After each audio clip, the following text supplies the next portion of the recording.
Ibadah Zoom di pagi hari ini, kita siapkan hati kita, biarlah hati kita boleh menyenangkan hati Tuhan, dan hati kita selalu rindu untuk mendengarkan kebenaran firman Tuhan. Kita akan nyanyikan pujian Sungguh Indah Kau Tuhan, dan doa pembukaan akan disampaikan oleh Bapak Teddy.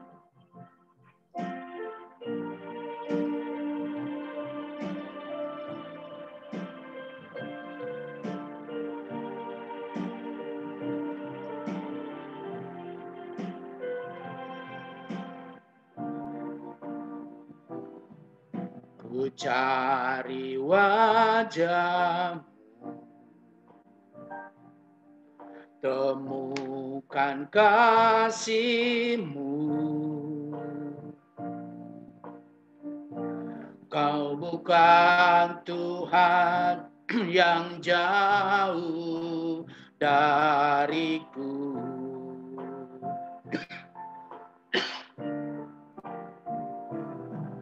Ku panggil nama-Mu, ku dengar jawab-Mu. Kau bukan Tuhan, dengar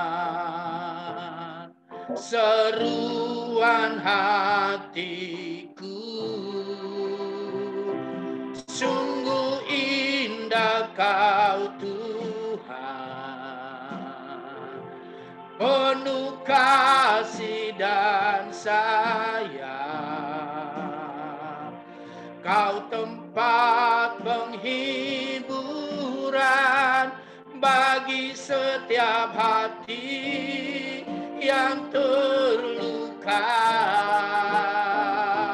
Sungguh indah Kau Tuhan,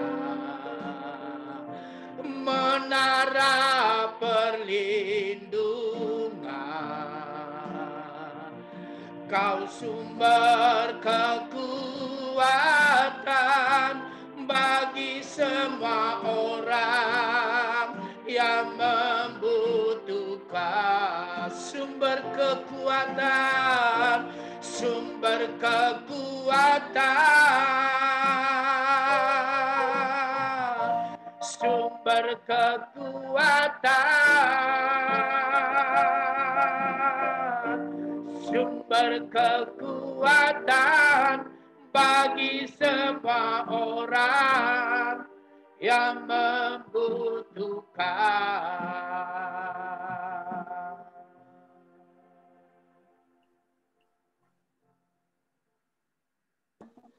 Mari kita berdoa. Bapa Sorga, kami mengucap syukur dan terima kasih untuk hari ini, Tuhan. Engkau baik, Tuhan. Engkau luar biasa, Tuhan. Kami kembali dapat beribadah melalui Zoom, Tuhan. Itu adalah anugerah-Mu yang besar buat kami, Tuhan. Kami semua dapat mengikuti. Kami semua satu persatu dapat mengikuti Zoom ini, Tuhan. Kau baik, Kau luar biasa, Yesus Kristus, Tuhan. Kau adalah segala-galanya bagi kami, Tuhan. Kau juru selamat kami, Tuhan. Kau adalah pelindung kami, Tuhan. Terima kasih, Bapa. Terima kasih. Terus, Tuhan. Beri kekuatan buat kami semua, Tuhan. Beri kekuatan, Tuhan. Terus, Tuhan. Roh Kudus pimpin jamaah, Tuhan, saat ini, Tuhan. Kami percaya Engkau hadir, Tuhan. Kau hadir di setiap kami masing-masing, Tuhan. Biarpun melalui Zoom, Tuhan. Karena beberapa orang menyembah-Mu, memuji-Mu, Kau ada. Terima kasih, Tuhan. Roh Kudus terus jamah kami, Tuhan. Pimpin kami, Tuhan. Berkati kami, Tuhan. Jawaban kami hanya ada di firman-Mu, Tuhan. Pada pagi hari ini, Tuhan, kami akan menikmati firman-Mu. Terus Roh Kudus pimpin kami semua. Terutama yang melayani-Mu, Tuhan. Hamba-hamba-Mu, Tuhan. Maupun yang dilayani. hamba-Mu Tuhan. Kudus sucikan Tuhan hati kami itu mendapatkan firman. Firman-Mu adalah jawaban buat kami Tuhan. Sehari-hari buat kami. Terima kasih, kami percaya. Kami akan menerima Tuhan semua firman-Mu yang ajaib. Berkuasa buat kehidupan kami. Terima kasih Bapak. Kami memulai ibadah ini Tuhan. Dalam nama Yesus Kristus. Haleluya. Amin. Amin.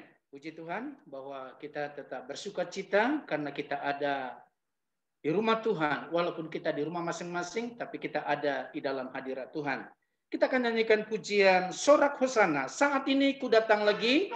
Yang tepuk tangan boleh tepuk tangan. Ya, mari kita bersukacita di dalam Tuhan.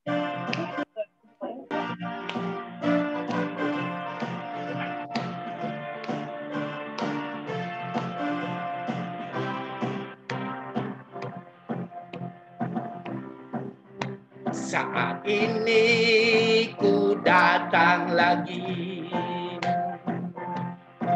padamu Tuhan, junjungan hidupku. Pegang tanganku, ku puji namamu, Yesus, ku sembah Kau Tuhan. Hari-hari telah ku lalui,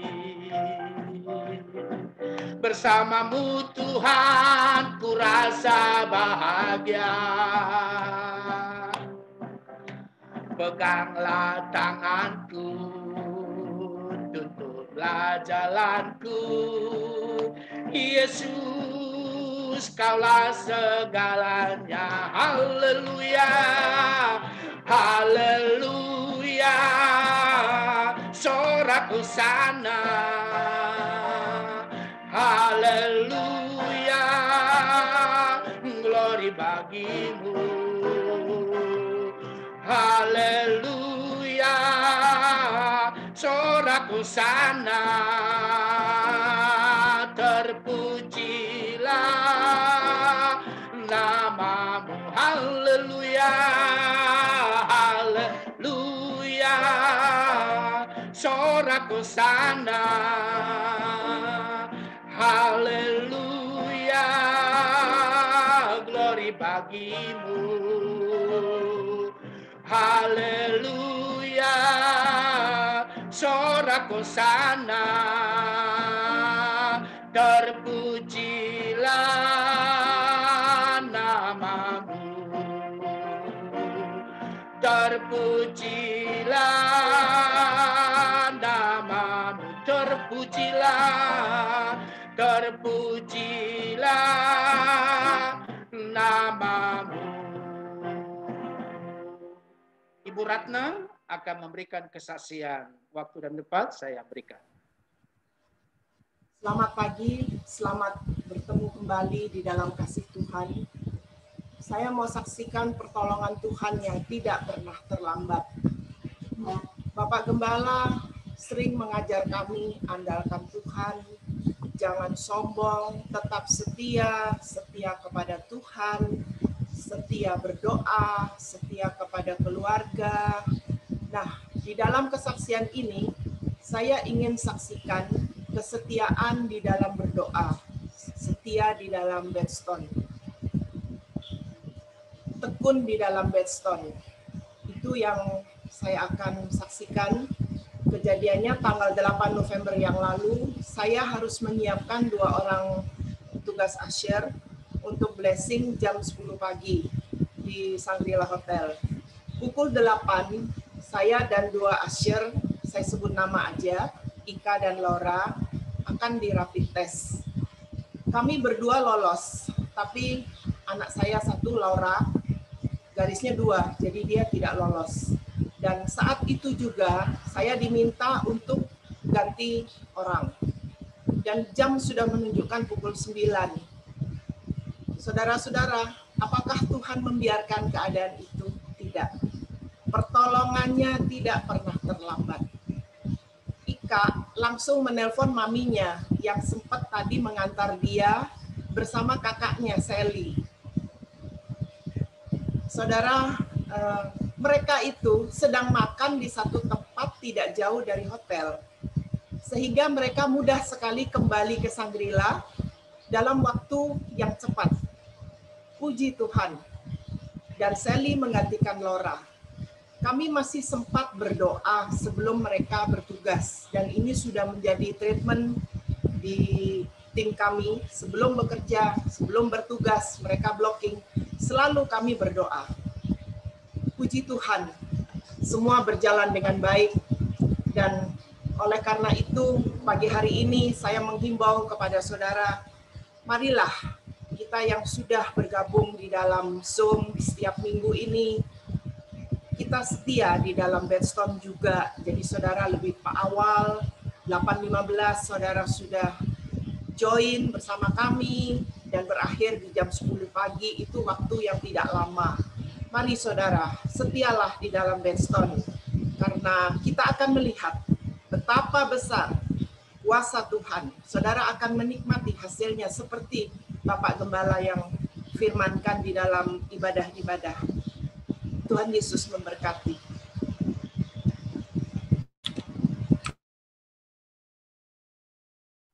Terima kasih buat Ibu Ratna yang sudah memberikan kesaksian dan sekaligus motivasi untuk kita. Dan sekarang kita siapkan hati kita untuk mendengarkan firman Tuhan. Dan kita akan nyanyikan pujian Mataku Tertuju Padamu.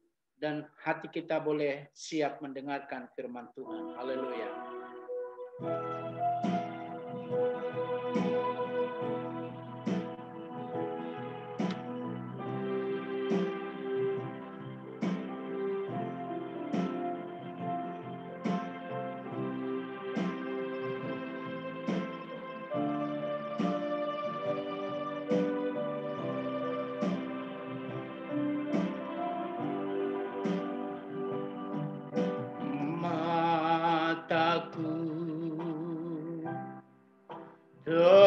Tertuju padamu,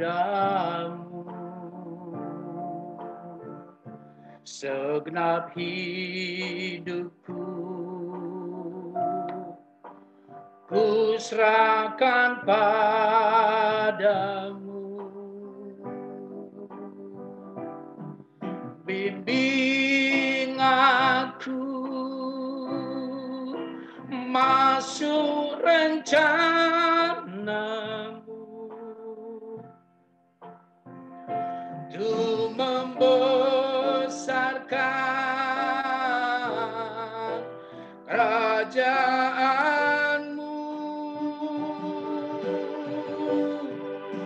Ku mau mengikuti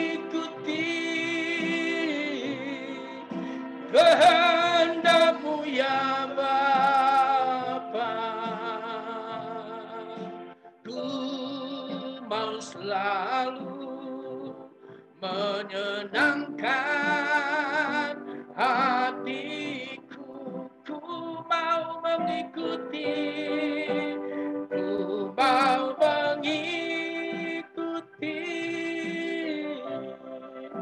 kehendak-Mu ya Bapa. Ku mau selalu menyenangkan hati-Mu. Oh, ku mau selalu menyenangkan hati-Mu. Glory Tuhan, ku mau selalu menyenangkan hati-Mu.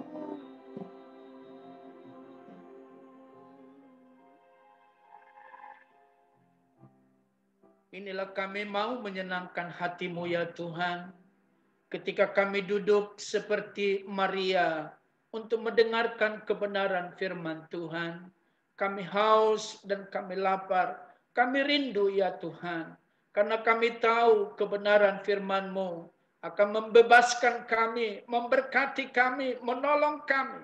Dan hari ini lewat pemberitaan firman-Mu yang disampaikan oleh hamba-Mu, Bapak Pendeta Nemo Bahari, semua kami serahkan dalam tangan Tuhan.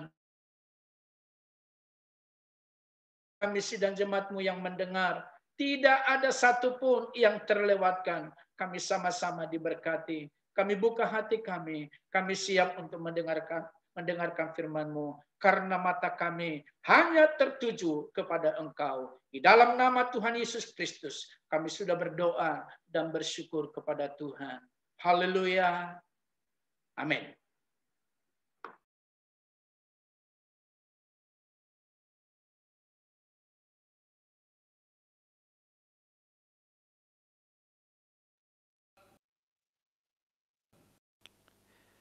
Haleluya, shalom semua, happy Sunday. Kembali kita beribadah, berjumpa lagi di Zoom pada pagi hari ini. Puji Tuhan, jemaat AMS. Mari kita masuk dalam firman Tuhan dan di akhir bulan ini saya akan membagikan kembali tentang mengutamakan Tuhan, ya. Dan saya beri judul khotbah saat ini, bagaimana kita mengatasi persaingan atas prioritas tempat utama di dalam hidup kita. Jadi saudaraku, mengapa kita perlu mengutamakan Tuhan? Karena dalam kita mengiring Tuhan rupa-rupanya akan ada hal-hal yang mencoba untuk mengambil posisi Tuhan yang seharusnya menjadi tempat yang nomor satu, tempat Tuhan berada, saudara. Ada hal-hal yang kalau kita tidak waspada, kalau kita tidak menjaga hati, menjaga hubungan kita dengan Tuhan, saudaraku, tempat itu bisa diambil dengan hal-hal yang lain tanpa saudara dan saya sadari. Tanpa kita mungkin sengaja mungkin ya. Jadi dalam hidup kita ternyata Tuhan mungkin sudah tidak lagi yang menjadi yang terutama. Sementara dalam firman Tuhan kita tahu perintah utama ya, seluruh rangkuman dari semua yang Allah inginkan dari kita adalah kita diminta untuk mengutamakan Dia, menomorsatukan Dia. Perintah yang terutama mengasihi Dia, mengasihi sesama, terangkum di dalam bagaimana kita menempatkan Tuhan di nomor satu, maka niscaya juga orang lain pun juga akan kita hargai. Jadi semuanya berakar bermula pesan Tuhan paling utama adalah bagaimana kita menomorsatukan Dia dengan mengasihi Dia. Nah, saudara, inilah yang mungkin mudah bagi kita untuk lupa di dalam pengiringan kita kepada Tuhan. Dan khususnya pada pagi hari ini kalau kita perhatikan dari surat Kolose yang akan kita pelajari sama-sama, saudara. Kemarin kita buka Alkitab kita di dalam Kolose. Ya, next slide kita akan lihat di sana ada hal-hal yang perlu kita perhatikan dan kita mesti waspadai, jangan sampai hal-hal ini bisa mengambil posisi Tuhan tanpa kita sadari. Ketika kita berpikir kita masih mengiringi Tuhan, ketika kita berpikir kita mungkin masih di dalam Tuhan, tapi ternyata seperti yang dialami oleh jemaat gereja Tuhan di Kolose, ya, yang menerima surat Paulus ini, saudaraku, mereka diberikan nasihat, diberikan warning untuk menyadari akan adanya saingan-saingan dari Tuhan di dalam kehidupan kita. Ya, saya tulis di sana, saudara bisa lihat ada 4 saingan bagi Yesus di hati orang percaya. Ada 4 hal yang bisa mengambil posisi Tuhan menurut Kolose pasal yang kedua kita lihat. Sehingga bukan Yesus lagi, bukan Tuhan lagi yang nomor satu dalam hidup kita. Padahal mungkin kita pikir Dia nomor satu. Tapi ternyata 4 hal ini, saudaraku, justru yang bisa jadi lebih utama dibandingkan Tuhan. Dan ini istilah Alkitab lainnya berhala, saudara. Jadi berhala. Karena kalau bukan Tuhan, kalau yang lain yang mengambil posisi Tuhan, berarti sudah pasti hal itu adalah berhala. Apapun wujudnya, bentuknya, sifatnya dan sebagainya. Maka yang pertama sudah kita perhatikan di sana, ya, poin yang pertama adalah ayat yang ke-8. Mari kita buka Alkitab dan kita baca sama-sama pasal kedua, Kolose 2 ayat yang ke-8. Perhatikan bunyi firman Tuhan. Hati-hatilah supaya jangan ada yang menawan kamu. Menawan kamu. mesmerize, membuat kita terpana, terpesona dengan filsafat yang kosong dan palsu, menurut ajaran turun-temurun dan roh-roh dunia, tetapi tidak menurut Kristus. Inilah yang pertama yang bisa menawan, bisa memukau, bisa mempesona umat Tuhan. Sehingga tanpa sadar ataupun tidak sadar atau tidak menempatkan hal-hal ini, filsafat atau kepandaian, ya saudaraku, pemahaman-pemahaman yang tidak alkitabiah, yang tidak sesuai dengan ajaran firman Tuhan yang menjadi tempat pertama dalam hidup kita. Sedikit gambaran, saudara. Gereja Kolose adalah gereja yang bukan didirikan oleh Paulus secara langsung, tetapi oleh muridnya, saudaraku ya, Epafras. Dan Epafras ini karena berasal dari Kolose, dia berjumpa dengan Paulus di Efesus ketika Paulus melayani di Efesus dan bertobat di sana, menerima Tuhan dan dimuridkan, digembalakan, dibimbing secara rohani oleh Paulus, dijadikan seorang pelayan Tuhan, dan Epafras pulang kembali ke Kolose dan dia menjadi seorang pelayan Tuhan di sana, dan dia membuka gereja, dia menyebarkan Injil sehingga berdirilah jemaat Kolose. Walaupun Paulus tidak mengenal secara pribadi jemaat-jemaat Kolose, walaupun banyak di antara mereka yang sudah dikenal, ya saudaraku, tetapi secara langsung Paulus kemungkinan besar belum pernah ke Kolose. Dan jemaat ini adalah jemaat yang bertumbuh di dalam Tuhan, tetapi dalam perjalanan pengiringan mereka kepada Tuhan, mereka mulai berhadapan dengan hal-hal yang membingungkan bagi mereka. Yang pertama, saudara, kalau kita lihat latar belakang dari surat Kolose, yang membuat mereka terpesona seperti yang kita lihat tadi adalah pengetahuan yang mendalam, filsafat yang tinggi, yang mungkin dibawa oleh guru-guru filsafat, guru-guru agama, oleh pembicara-pembicara, orator, pengkhotbah yang datang dan membawakan mungkin saudara sebuah pesan yang begitu wow, membuat mereka terpesona, tanpa sadar bahwa hal-hal itu justru mengalihkan perhatian mereka dari pribadi Tuhan Yesus. Dan ini kalau kita boleh kategorikan, ini adalah godaan dari budaya nilai-nilai Helenisme atau budaya pada waktu itu yang memang menjadi sebuah tatanan yang umum bagi orang-orang yang hidup di zaman itu. Kita tahu di zaman itu budaya Yunani, Helenisme adalah budaya yang paling umum, paling populer. Sehingga pola pikir Yunani yang memang merupakan ibu kota atau asal muasal dari filsafat, saudaraku, itu terbawa kemana-mana dan kadang-kadang membuat orang bingung antara apakah mengikut Yesus itu berarti juga menganut sebuah filsafat, sebuah pemahaman yang tinggi dan seterusnya, sehingga membuat jemaat di Kolose, saudara, begitu mengagung-agungkan filsafat dan pengetahuan. Mengagung-agungkan pembicara yang bahasanya mungkin tinggi, saudara ya. Mungkin menawarkan falsafah-falsafah yang kedengarannya baik, kedengarannya bagus, kedengarannya mungkin bukan cuma kedengaran, membuat jemaat merasa diberkati, ya saudaraku ya, merasa mendapat pencerahan dan sebagainya. Tetapi intinya tidak fokus kepada pribadi Yesus. Ini masalahnya. Ini yang menjadi hal yang membuat Yesus tidak menjadi yang terutama lagi.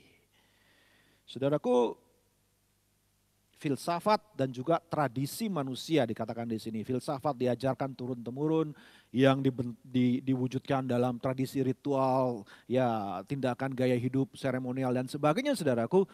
Itu bisa menjadi fokus utama dari umat Tuhan dan bukannya Tuhan, bukannya pribadi Yesus. Ajaran, doktrin, dogma, sekalipun mungkin penuh dengan hikmat pengetahuan, penuh dengan, saudaraku, hal-hal yang cerdas, membanggakan kecerdasan intelektual dan sebagainya. Tetapi hal-hal seperti itu bisa menjadi berhala bagi umat Tuhan, menggantikan fokus mereka yang seharusnya hanya kepada pribadi Yesus. Dan inilah yang Paulus ingin nasihatkan kepada jemaat Kolose. Mungkin ada di antara mereka yang sudah begitu terpukau dengan berbagai macam ajaran, filsafat, saudaraku, tawaran semua nilai-nilai dunia, pengetahuan yang luar biasa dari dunia.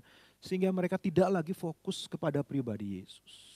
Tidak lagi fokus kepada ajaran Yesus. Mereka menganggap mungkin ajaran Yesus terlalu sederhana, terlalu kuno atau apapun, tidak relevan dan sebagainya. Sehingga mereka berpikir, saya lebih suka dengan hal-hal yang kedengaran intelektual, pandai, membuat orang cerdas dan kelihatannya punya pengetahuan.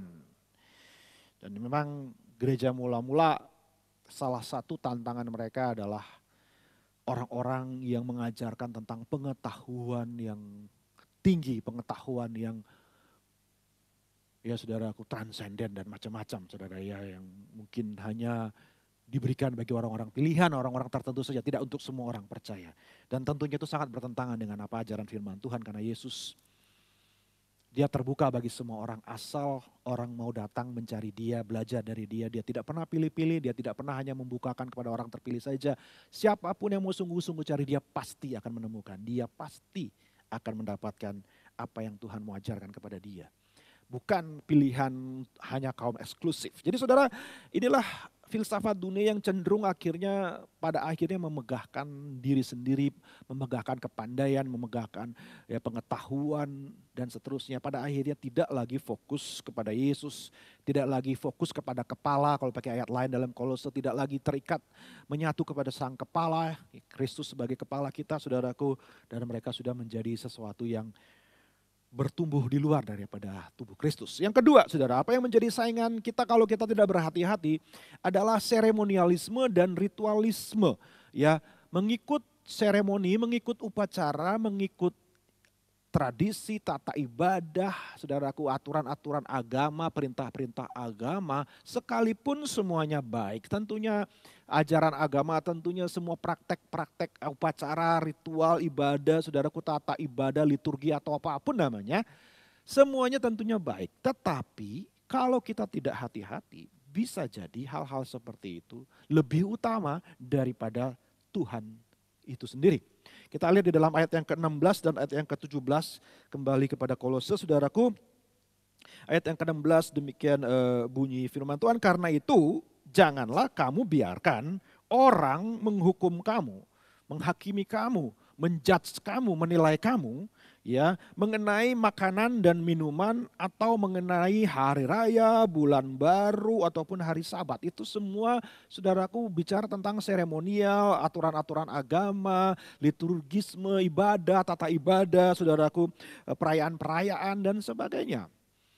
Jadi ada orang-orang yang membuat jemaat Kolose ini merasa bahwa mereka harus ikuti aturan tertentu, tradisi tertentu, tata ibadah tertentu, hari raya ibadah tertentu, saudaraku, supaya mereka jadi lebih baik, supaya mereka jadi merasa lebih rohani, lebih saleh dan seterusnya, ya.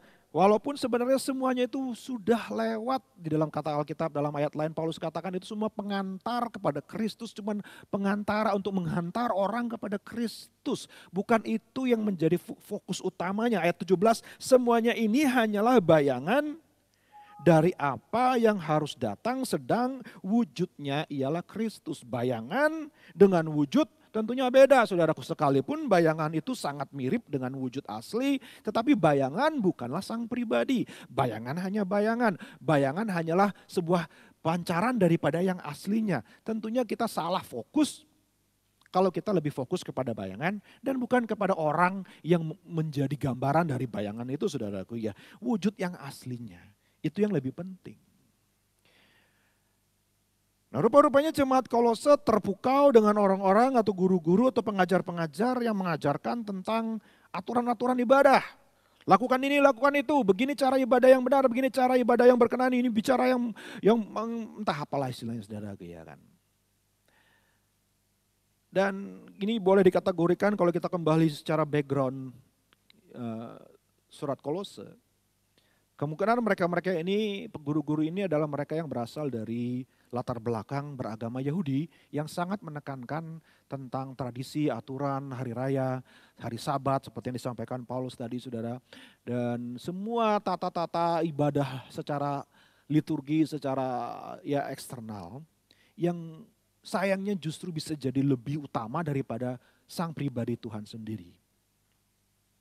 Yang tentunya saudara kita perhatikan, kita renungkan kehidupan Tuhan Yesus. Itulah yang menyebabkan Yesus disalibkan, bukan? Karena orang-orang yang terlalu menekankan tentang aturan, hari raya, ya tata ibadah yang eksternal itu, mereka lebih mementingkan itu daripada sang pribadi Tuhan sendiri yang sudah menjadi manusia di dalam pribadi Yesus. Mereka tolak Tuhannya, mereka ambil cuman agamanya, aturannya, dan perintah-perintah Tauratnya. Tentunya itu satu hal yang kontradiktif, tetapi nyata. Kadang-kadang kita berpikir, orang bisa berpikir bahwa dia masih di dalam Tuhan. Padahal sebenarnya yang dia ikuti bukanlah pribadi Tuhan, tetapi aturan-aturan. Sekalipun aturan-aturan itu berasal dari Tuhan. Sekalipun agama, sekalipun ajaran-ajaran tradisinya itu berasal dari Alkitab. Tapi jangan sampai saudara dikasih Tuhan kita memberhalakan ya aturan seperti orang-orang Farisi ahli Taurat, dan bukannya mempertuhankan Allah itu sendiri di dalam pribadi Yesus. Jadi kalau boleh saya simpulkan, ada dua daya tarik yang dialami oleh jemaat Kolose. Di satu sisi mereka dipengaruhi oleh budaya Helenisme yang sangat memuja pengetahuan, sangat memuja saudaraku filsafat, saudaraku ya kan renungkan hal-hal yang mendalam-mendalam dan sebagainya. Dan di sisi lain mereka tertarik dengan tata ibadah, segala bentuk kesalehan yang bersifat lahiriah dari tradisi agama Yahudi dengan segala corak-morak aneka ragamnya saudaraku. Itu menjadi dua daya tarik yang bisa mengalihkan fokus orang percaya dari pribadi Yesus. Dan ini bisa berbahaya, bisa menjadi masalah bagi gereja Tuhan juga di hari ini. Kalau kita tidak hati-hati. Yang ketiga, saudaraku, apa yang bisa menjadi saingan? Yang ketiga adalah kesombongan rohani yang diperoleh, yang didapatkan dari orang-orang yang melakukan entah dia mengagungkan filsafat atau dia mentaati aturan-aturan lahiriah itu dengan sedemikian rupanya ujung-ujungnya dua-duanya sebenarnya hanyalah tentang hehehe lihat saya. Saya pakai mahkota dan seterusnya. Ingat lagu sekolah minggu. Ujung-ujungnya tentang coba lihat saya jadi orang yang lebih daripada kalian semua. Kalian yang tidak punya pengetahuan di satu sisi. Kalian yang tidak punya filsafat seperti saya. Kalian tidak punya titel teologi mungkin atau pengetahuan yang banyak tentang agama dibandingkan saya. Kalian semua lebih rendah daripada saya. Atau di sisi lain kalian semua yang gak pernah berpuasa. Kalian semua yang kurang berdoa. Kalian gak pernah merayakan ini. Gak pernah melakukan ini. Kalian semua tidak serohani saya. Saudara hati-hati. Ayat 18 dan 19 kita lihat di situ saudaraku. Janganlah kamu biarkan kemenanganmu. Saudara-saudara percaya saudara sudah menang dalam Tuhan Yesus? Ya, jangan kau biarkan kemenanganmu digagalkan. Saudara bisa gagal, kemenangannya batal, kemenangannya sia-sia hilang, dianulir, tidak diakui kemenangannya gara-gara kita digagalkan oleh orang yang pura-pura. Sekali lagi, pura-pura merendahkan diri. Kelihatannya rendah hati, kelihatannya merendahkan diri. Kelihatannya beribadah, berpuasa, kelihatannya sungguh-sungguh saleh dan seterusnya. Dan tetapi beribadah kepada malaikat, udah salah fokus. Serta berkanjang pada penglihatan-penglihatan dan tanpa alasan, perhatikan membesar-besarkan diri oleh pikirannya yang duniawi. Ujung-ujungnya yang membesarkan diri, saudara, ini orang-orang yang menggunakan pengalaman-pengalaman rohani, perhatikan baik-baik saudara, yang menggunakan pengalamannya sebagai satu hal yang dia dianggap sebagai sebuah kebanggaan, sebagai satu hal yang dia sombongkan, yang membuat merasa dirinya lebih dibandingkan orang lain, dia merasa dirinya lebih besar daripada orang lain, karena dia punya pengalaman-pengalaman tertentu, pengalaman supernatural mungkin, pengalaman dengan Tuhan, penglihatan, saudara ya, mengalami perjumpaan pribadi dan sebagainya. Saudara dikasih Tuhan, tentunya Kita perlu punya pengalaman pribadi dengan Tuhan. Dan Tuhan mau memiliki hubungan pribadi dengan saudara dan saya. Tapi ada satu bahaya di mana kalau kita tidak hati-hati, kita jadi terlalu mengagung-agungkan pengalaman spiritual kita, pengalaman rohani kita daripada Tuhannya sendiri.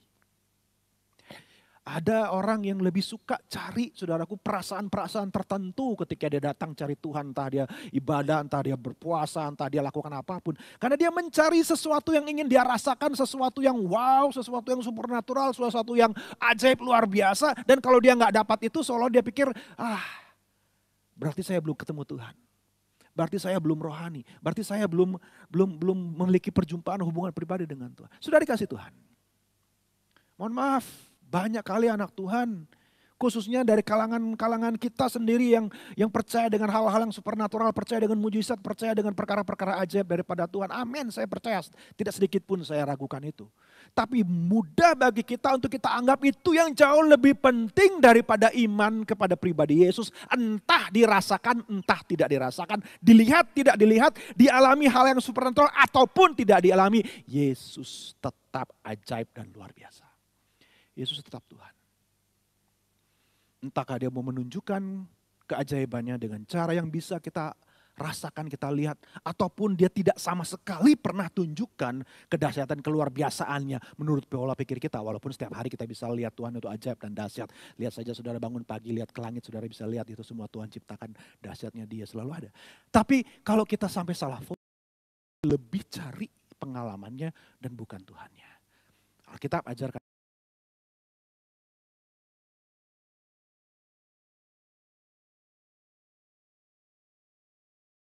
Sesuatu. Walaupun tidak harus mengalami hal-hal yang ajaib, luar biasa, mujizat, supernatural dan sebagainya. Sudah kasih Tuhan, saya sekali lagi bukan menolak hal-hal seperti itu. Tapi kalau kita tidak hati-hati, ujung-ujungnya kita hanya mau cari hal-hal yang seperti itu dan bukan mau cari berkenan kepada Tuhan apa yang Tuhan inginkan. Banyak orang cuma mau cari apa yang bisa dia rasakan, yang sebenarnya ujung-ujungnya sebenarnya saudaraku hanyalah untuk membesar-besarkan diri sendiri. Karena biasanya orang-orang seperti itu dia akan mulai membangga-banggakan pengalaman spiritualnya.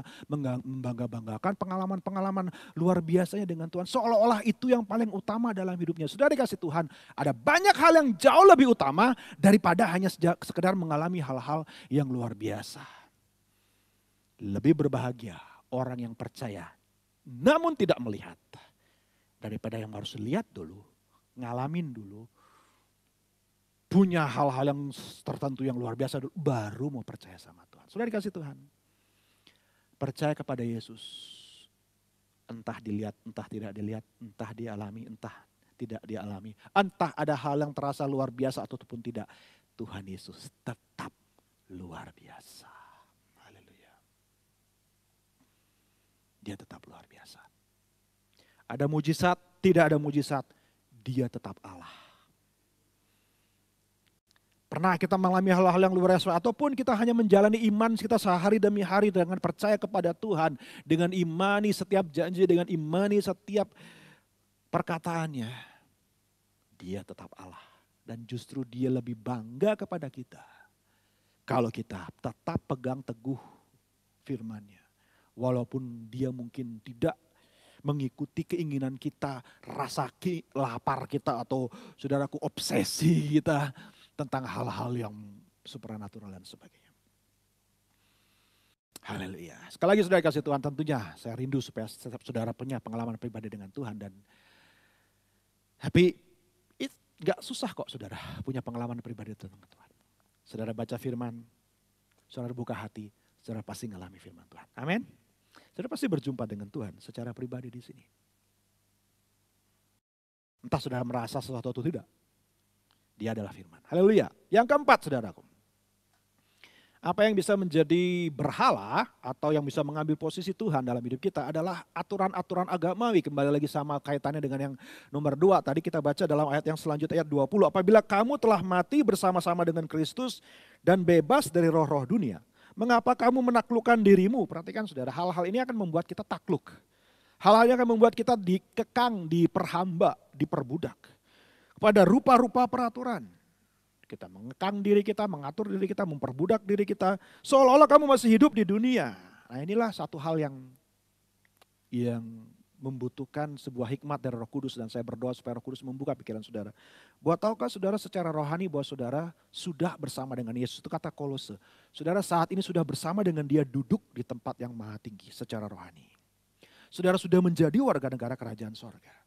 Di dalam Kristus kita sudah ada bersama dengan dia di dalam rohani. Secara rohani saudaraku. Kita sudah jadi makhluk rohani. Kita sudah jadi makhluk sorgawi. Sehingga kita tidak lagi fokus kita memandang atau mencari hal-hal yang masih dicari oleh hal-hal yang ada di dunia. Kita sudah menjadi satu dengan Tuhan di tahtanya. Ini hal yang luar biasa yang dibukakan oleh Paulus dalam surat Kolose khususnya. Saudaraku ya. Karena ini memang penting karena sekali lagi para guru-guru ini yang palsu ini menawarkan pengalaman-pengalaman ekstra luar biasa, pengalaman-pengalaman rohani yang luar biasa. Kalau jemaat mau ikut sama mereka, mereka akan mengalami hal yang luar biasa. Paulus mau bilang, no, kamu sudah di tempat yang luar biasa.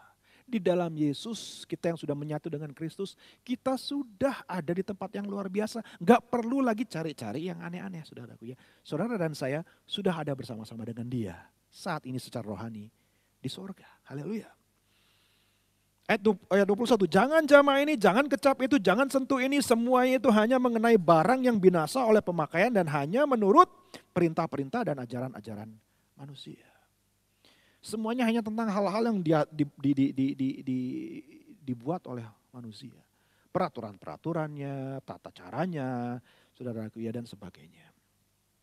Peraturan-peraturan ini walaupun nampaknya penuh hikmat, dengan ibadah buatan sendiri, seperti merendahkan diri, menyiapkan diri, tidak ada gunanya selain memuaskan hidup duniawi. Kembali lagi saudaraku, sebenarnya yang menjadi fokus kalau kita terlalu mengikuti hal-hal seperti itu, kita akan jadi orang yang, saudara ngerti maksud saya bukan? Siapa dulu? Saudara ya, intinya itu saja.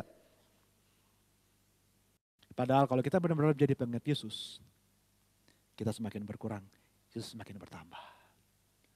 Bukan kita yang harus, no. Aduh saya mah gak ada apa-apanya. Tuhan yang luar biasa. Saya mah apalah artinya saya nih. Kita gak lagi merasa diri kita terlalu penting, terlalu harus diutamakan, terlalu harus ditinggikan, terlalu harus dijadikan fokus. No. Seperti Yohanes Pembaptis katakan, saya yang harus mundur, Yesus yang lebih maju. Semakin kita ngiring Tuhan, semakin itu akan kelihatan dalam hidup kita. Kalau kita terus maju di dalam Tuhan. Dan saya berdoa tentunya kita semua mengalami hal itu. Haleluya, puji Tuhan. Jadi saudara, apa yang harus kita lakukan? Saya mau cepat, bagaimana cara kita menghindar dari keempat hal ini yang bisa menjadi berhala dalam kehidupan kita. Yang pertama kita lihat dalam cara yang Paulus ajarkan kepada kita. Nomor satu adalah kita harus berjalan dengan dia. Perhatikan pasal yang kedua, ayat yang ke-6, kita mundur ke awal dari pasal yang kedua ini saudara. Ayat 6, kamu telah menerima Kristus Yesus, Tuhan kita. Yang sudah terima katakan amin ya. Karena itu hendaklah hidupmu tetap di dalam dia. Dalam bahasa Inggris sesuai dengan bahasa aslinya, walk with him. So keep walking with him. Saudara tangkap gambarannya di sini? Kalau sudah memutuskan jalan sama Tuhan, seperti orang menikah, sudah memutuskan menikah dengan satu orang itu, saudaraku ya kan, sudah menjalani pelaminan, menjalani prosesi bersama-sama, keep walking. Tetap jalan dengan pribadi itu. Tetap iring dia. Tetap beserta dengan dia. Jangan lepaskan dia. Jangan jauh-jauh. Jangan pernah memisahkan diri. Stay together. Berjalan bersama dengan Kristus. Paulus memberikan sebuah solusi yang kelihatannya sederhana sekali. Tapi kalau kita renungkan betul-betul dalam sekali saudara.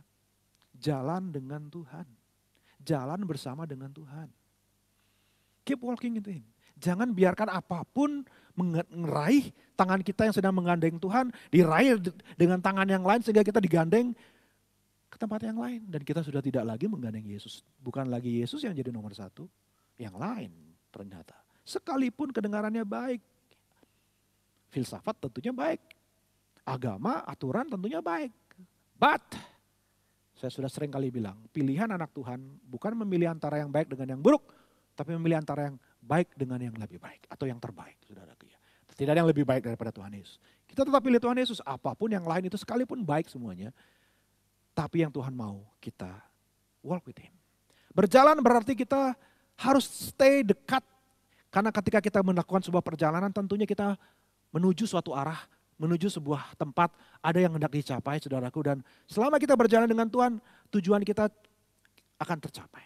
Akan ada kemajuan dalam kehidupan kita, dalam hal ini kemajuan rohani, kemajuan saudaraku ya akan kehidupan saudara, jasmani, terlebih lagi rohani, akan terus mengalami kemajuan asal we stay walking with Jesus. Tetap jalan dengan Tuhan. Jangan jalan dengan yang lain saudara ya. Haleluya, puji Tuhan. Next point. Jadi saudara, berjalan itu berarti benar-benar kita day by day. Ya saudaraku ya, jalani hidup ini dalam keseharian bersama-sama dengan Tuhan. Bukan dengan agama, bukan dengan pengetahuan-pengetahuan yang lain dan sebagainya saudara. Tetapi jalan dengan pribadinya saudaraku ya. Yang kedua, Paulus bilang ayat yang ke-7, kalau kamu sudah hidup berjalan dengan dalam Dia, hendaklah kamu juga root di dalam Dia. Kamu take root, berakar di dalam Dia dan dibangun di atas Dia. Kita perlu berakar. Jadi kita gambarannya di sini yang kedua adalah sebuah tanaman. Semakin tanaman itu mau berbuah, semakin tanaman itu mau kuat, semakin tanaman itu mau saudaraku mencapai kedewasaannya, mencapai potensinya, mau nggak mau dia harus panjangkan akarnya, dia harus tanam baik-baik akarnya, dia harus cari sumber yang membutuhkan dia untuk bisa bertumbuh. Dia harus betul-betul berusaha supaya akarnya itu kuat. Sehingga kalau cobaan datang, tantangan datang, angin datang, saudaraku ya apapun terjadi dari luar tidak akan tercopot, tidak akan roboh, tidak akan patah, saudaraku tidak akan tumbang. Tetapi kalau akarnya kuat, maka pohon itu akan memenuhi potensinya, akan mampu hadapi semuanya saudaraku ya. Dan akar itu ya tentunya mengajak kita, Paulus di sini mengajak kita untuk berakar dalam artian kita semakin dalam di dalam Tuhan. Sudah dikasih Tuhan berapa banyak, sudah semakin berapa dalam kita mengenal Tuhan, pribadi Yesus, dibandingkan 1 minggu, 1 bulan, 1 tahun sebelumnya. Atau dibandingkan ketika kita baru mengenal Tuhan. Apakah kita sudah benar-benar lebih mendalam di dalam Dia? Apakah kita sudah benar-benar lebih kenal pribadinya lebih dalam lagi? Atau kita hanya sekedar tahu tentang Dia, khotbah tentang Dia, ajaran tentang Dia, pengetahuan tentang Dia dan sebagainya. Tapi kita tidak benar-benar kenal Dia secara pribadi. Puji Tuhan, saya senang Jemaat AMS beberapa di antara saudara ikut sekolah Alkitab online. Puji Tuhan, saya senang sekali. Karena saya yakin ini juga kehendak Tuhan dan rencana Tuhan buat gereja AMS ke depan. Ya, saya berdoa supaya jangan cuma tahu pengetahuan, tahu ilmu, tahu teologi, tahu tentang Alkitab, tetapi enggak mengenal pribadi yang ditulis, yang diceritakan di dalam Alkitab. Mari berakar lebih dalam kehidupan kita dengan Tuhan Yesus. Sehingga kita bisa lebih menghasilkan buah. Kembali lagi saudaraku, yang Tuhan cari buah. Dan buah hanya bisa muncul ketika kita benar-benar sudah kuat akarnya, kita sudah memenuhi potensi kita sebagai tanamannya Tuhan, saudara. Dan ini kembali lagi terpulang kepada kita seberapa kita berakar di dalam pribadi Yesus, semakin kita mendalam dengan Dia. Yang ketiga, cara kita tetap menempatkan Yesus yang terutama dalam kehidupan kita, bagaimana kita harus dibangun, ayat yang tadi dikatakan kamu harus berakar dan dibangun di atas Dia. Gambaran yang ketiga adalah sebuah bangunan, saudaraku. Kita berkata bahwa saudara dan saya adalah batu-batu hidup yang dipakai untuk membangun rumah rohani. Kita inilah bait Allah, bukan bait Allah yang gedung lagi, kita nggak butuh lagi bait Allah yang fisik lagi saudara, karena gereja Tuhan, saudara dan saya lah baitnya Tuhan yang sedang dibangun oleh Roh Kudus. Kita harus mau terus dibangun, dikatakan di sini Roh Kudus lah yang dikatakan akan membangun saudara dan saya supaya kita semakin diperlengkapi sebagai rumah Allah, sebagai tempat tinggalnya Allah. Sudah berbicara tentang bahwa kita harus terus mau diperlengkapi, supaya mau terus mau diajak untuk menjadi orang-orang yang semakin taat, semakin iring Tuhan dan semakin melayani. Saya yakin juga ini bicara tentang kita dibangun bukan cuma jadi orang yang sekadar percaya, tapi kita diperlengkapi, kita dibangun iman kita, dibangun kerohanian kita, dibangun saudaraku hikmat kebijaksanaan kita, dibangun hidup kita sesuai dengan firman. Supaya apa? Supaya kita pun bisa memuridkan orang lain. Kita dibangun berarti kita dimuridkan supaya akhirnya kita giliran kita juga akan membangun orang lain. Sudah dikasih Tuhan, jemaat AMS yang kasih dalam Tuhan, Apakah saudara sudah benar-benar terlibat di dalam pelayanan atau belum? Apakah saudara sudah mengulurkan tangan untuk membantu pelayanan atau belum? Apakah saudara hanya menjadi seorang konsumen, hanya menjadi orang yang cuma mau menerima, tapi tidak mau ikut terlibat di dalam melayani, tidak mau ikut membangun gereja, tidak mau ikut membangun pelayanan. Sudah kasih Tuhan, Tuhan gak punya penonton. Tuhan gak cari orang-orang yang cuma mau konsumen saja, saudaraku ya. Jangan pernah percaya dengan gereja yang hanya mengajarkan saudara untuk menjadi orang yang duduk menghangatkan kursi bangku gereja saja, yang hanya mementingkan tentang apa yang saudara mau, tapi nggak pernah mau mengajak saudara untuk melayani dan melakukan apa yang Tuhan mau. Tuhan mau saudara tetap dibangun dan menjadi seorang pelayan dan terus melayani Tuhan. Seperti Tuhan Yesus. Datang bukan untuk dilayani, tapi melayani. Haleluya. Yang terakhir saudaraku ya, yang keempat, Tuhan mau kita semua. Bagaimana cara kita secara praktis untuk bisa tetap mengutamakan Tuhan Yesus? Yang keempat, Paulus bilang di sana dengan sederhana, dan hendaklah ayat 7 bagian terakhir, dan hendaklah hatimu melimpah dengan syukur. Haleluya. Satu tema yang terkait di dalam Kolose adalah ucapan syukur. Mengucap syukur. So simple. Setiap kali kita mengucap syukur, apapun yang sedang terjadi, harinya kayak bagaimanapun hari yang sedang kita jalani, setiap kali kita mengucap syukur, otomatis kita menempatkan Tuhan nomor satu dalam hidup kita. Otomatis kita sedang mengutamakan Tuhan lebih daripada perasaan kita, lebih daripada situasi kita, lebih daripada apa yang sedang kita alami, lebih dari apa yang sedang kita lihat, yang kita sedang hadapi dalam situasi hidup kita. Ketika kita mengucap syukur, we put Jesus back on his throne. Kita taruh kembali Tuhan Yesus di tempatnya semula. Sederhana sekali, sudah luar biasa sekali. Saya renungkan ayat ini. Wow, gak susah untuk mempertahankan. Gak susah untuk mengutamakan Tuhan. Selama kita memelihara hati yang terus mengucap syukur. Tahu berterima kasih, tahu mengucap syukur. Walaupun mungkin hidup ini tidak seperti yang kita inginkan, kita angan-angankan dan sebagainya. But Thanksgiving is a very important thing. Hari-hari ini bulan November, saudara ya, saya jadi ingat ya, kami kuliah di Amerika. Bulan November bulan yang paling menyenangkan karena di sana di Amerika orang punya yang namanya hari Thanksgiving, saudara ya, hari pengucapan syukur. Basically makan-makan. Tapi memang itu sebuah pembelajaran, sebuah hari perayaan yang mengingatkan kita pentingnya Thanksgiving. Dan Tuhan gak cuma mau kita Thanksgiving, tapi seorang hamba Tuhan katakan thanks living. Hidup dengan mengucap syukur. Apapun yang terjadi, ucapkanlah syukur senantiasa, saudaraku. Enggak ada alasan untuk tidak bersyukur di dalam Tuhan. Apapun yang sedang kita alami, pasti ada rencana Tuhan. Pasti ada hal yang tetap kita akan syukuri dalam hidup ini. Jemaat yang saya kasih dalam Tuhan, mari.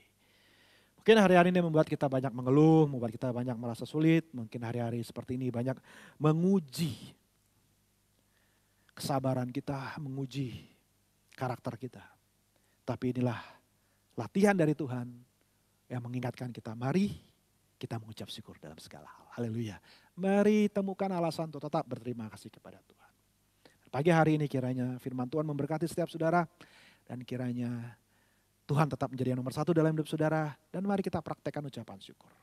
Mari temukan satu alasan untuk berterima kasih kepada Tuhan, kepada orang-orang di sekeliling kita, ya, kepada Ibu Gembala yang selalu melayani, selalu menemani saudaraku, ya, kepada para pelayan, pengurus AMS, banyak hal yang kita bisa ucapan syukur sudah dikasih Tuhan. Ganti kalau kita masih banyak keluhan, banyak kritik, banyak protes dan sebagainya, sudahlah. Gak ada yang sempurna dalam hidup ini. Lebih baik kita mengucap syukur.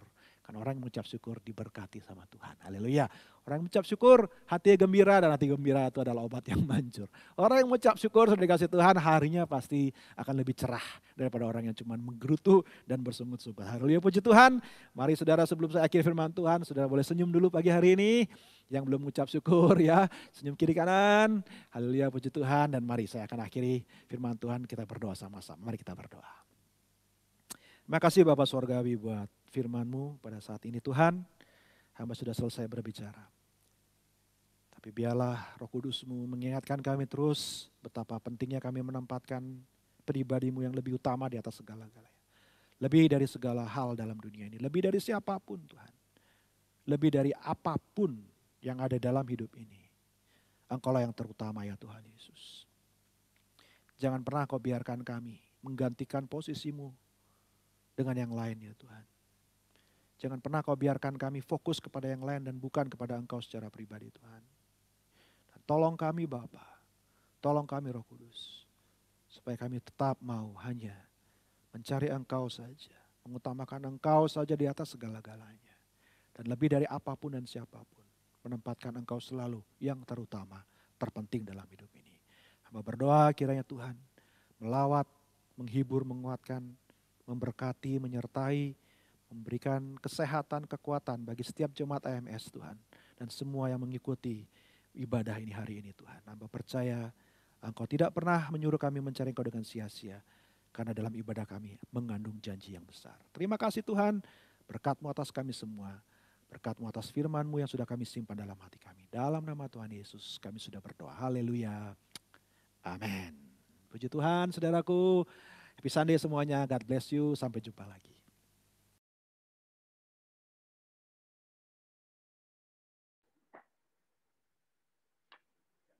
Terima kasih buat hambanya, Bapak Pendeta Nemo Bahari.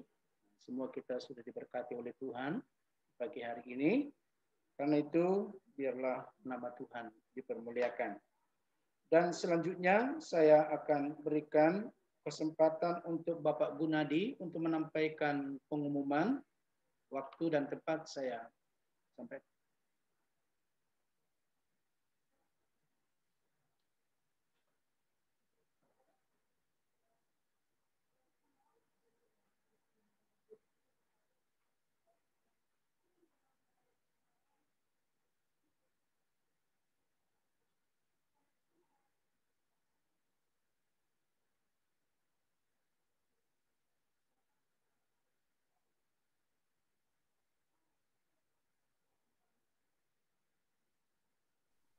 Selamat pagi saudara-saudara kasih. Ada 4 pengumuman yang mau saya sampaikan pada pagi hari ini. Yang pertama, minggu depan kita masih kembali dalam doa Beston dan ibadah Zoom. Mohon saudara-saudara, seperti tadi telah disampaikan juga kesaksian dari Ibu Ratna, bagi yang ingin, rindu untuk ikut bergabung dalam doa Bedstone, juga bisa ikut bergabung dalam doa Bedstone jam 8.15 untuk kita sama-sama berdoa, karena banyak sekali kuasa Tuhan itu dinyatakan dalam doa bersama. Selanjutnya saya mau sampaikan informasi kedua adalah untuk jemaat yang ingin didoakan dan juga ingin memberikan kesaksian, itu dapat menghubungi Ibu Fungling atau Ibu Lingling di nomor handphone yang telah disampaikan pada screen ini. Dan informasi paling lambat mohon diberikan hari Sabtu sebelum ibadah maupun doa Beston hari Minggu.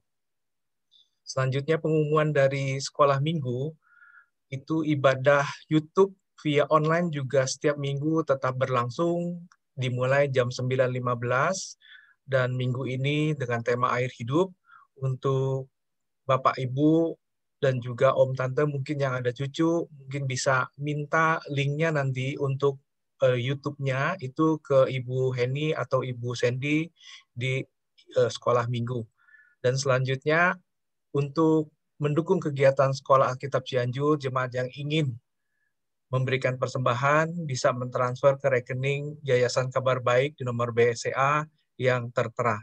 Dan terakhir, saya akan menyampaikan informasi dari sekolah minggu.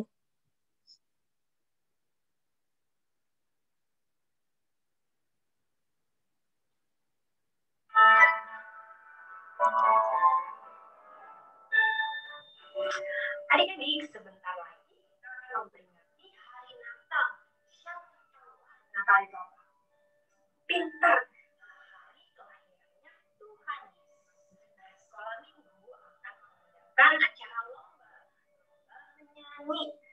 Lomba menyanyinya sudah ditentukan lagunya adik-adik. Ada 2 lagu. Yang pertama, Jingle Bells. Kedua adalah Wish You a Merry Christmas. Semuanya ikut ya adik-adik. Ada yang bilang, enggak, saya nggak bisa. Kalau suara saya jelek, aku malu, Ci. Ya, karena kita menyanyi untuk Tuhan Yesus. Nah, pasti Tuhan Yesus senang kalau adik-adik menyanyi untuk dia. Jadi semuanya harus syukur. Nanti link lagunya akan dikirim via WhatsApp group. Nah, nanti minta tolong sama maminya untuk ngerekamin adik-adik. Nah, adik-adik mulai persiapkan dari sekarang. Nanti yang dinilai hafal atau tidak lagunya. Yang kedua, mulai dari penampilan. Nah, penampilannya rapi, sopan atau tidak ya. Dan yang ketiga, nah, adik-adik mulai persiapkan dari sekarang, minta tolong sama maminya ya. Nanti kumpulkannya pertama Desember. Terakhir mengumpulkan itu 7 Desember ya. Adik-adik, tanggal 7 Desember dikumpulkan WhatsApp group, bisa ke Cisengi atau ke Ciheni ya. Nanti akan ditampilkan ya. Semuanya akan ditampilkan di ibadah umum ibadah umum Natal ya, adik-adik, ibadah Natal umum AMS ya. Jadi kalian bisa saksikan bersama dengan nah, mulai persiapkan dari sekarang ya. Adik-adik, sekian.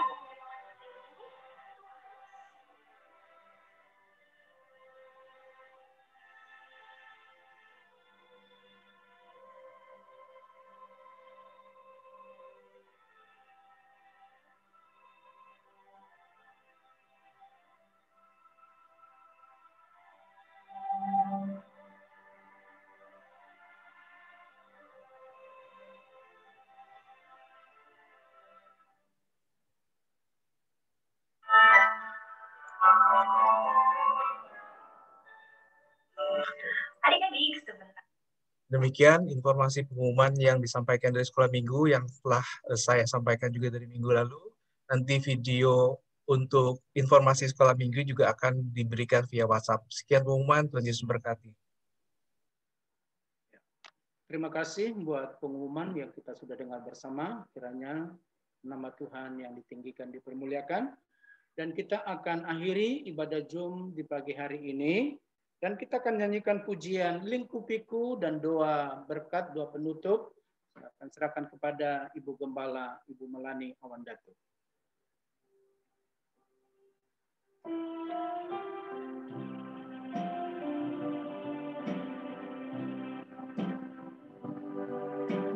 Lingkupiku dengan sayangmu, naungiku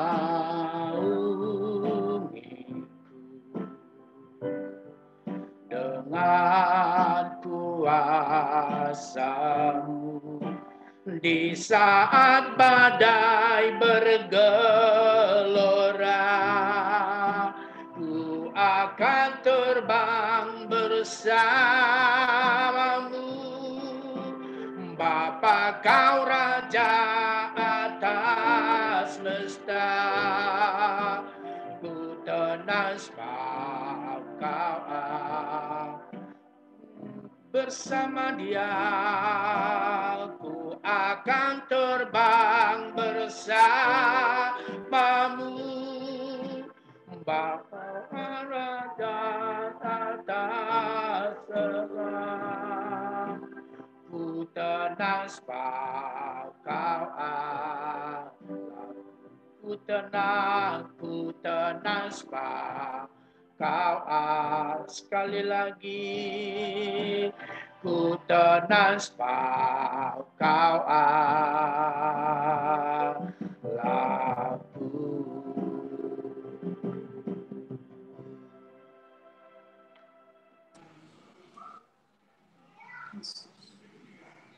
Terima kasih Tuhan Yesus, pada pagi hari ini kembali kami datang kepadamu Tuhan dan kami mengucap syukur. Kami kembalikan segala ucapan syukur kami kepadamu, Engkau yang sudah menolong kami Tuhan untuk kami beribadah sekalipun melalui Zoom. Ada banyak kekurangan, tapi Engkau melihat hati kami Tuhan yang selalu hadir buat kami. Hati kami yang mengutamakan Engkau. Terima kasih Tuhan Yesus, terima kasih. Kami sudah mendengar firman-Mu Tuhan, kami sudah mendengar kesaksian Firman-Mu yang mengatakan bahwa kami harus mengutamakan Engkau. Tidak ada pilihan ya Tuhan dalam mengutamakan Engkau. Itu adalah satu keharusan di mana kami ya Tuhan Yesus mengutamakan Engkau ya Tuhan, meninggikan Engkau. Karena ketika kami mengutamakan Engkau, Engkau hadir dalam segala kehidupan kami Tuhan. Dalam segala waktu, dalam segala keadaan. Engkau Tuhan selalu mengadakan mujizat dan Engkau selalu memberikan jawaban yang baik bagi kami. Jalan keluar yang benar Tuhan yang Engkau akan tunjukkan buat kami. Terima kasih Tuhan, terima kasih karena Engkau selalu beserta dengan kami Tuhan. Baik waktu senang, baik waktu susah, siang maupun malam Tuhan. Engkau beserta dengan kami Tuhan. Amat terlebih Tuhan untuk saudara-saudara kami berdoa yang dalam terpapar virus corona Tuhan, Engkau menolong Tuhan, baik Bapak Angki, baik Bapak James Tuhan yang ada di Tangerang, baik saudara-saudara kami yang lain yang kami tidak tahu, Engkau menolong Tuhan Yesus. Kiranya kuasa-Mu Tuhan, kuasa-Mu Tuhan Yesus yang akan membebaskan mereka dari segala COVID Tuhan, memberikan kemenangan dan kembali melayani Engkau Tuhan Yesus. Terima kasih Tuhan. Engkau yang kami puji, kami sembah, kami tinggikan adalah yang lebih besar dari segala-galanya yang ada di dalam dunia ini.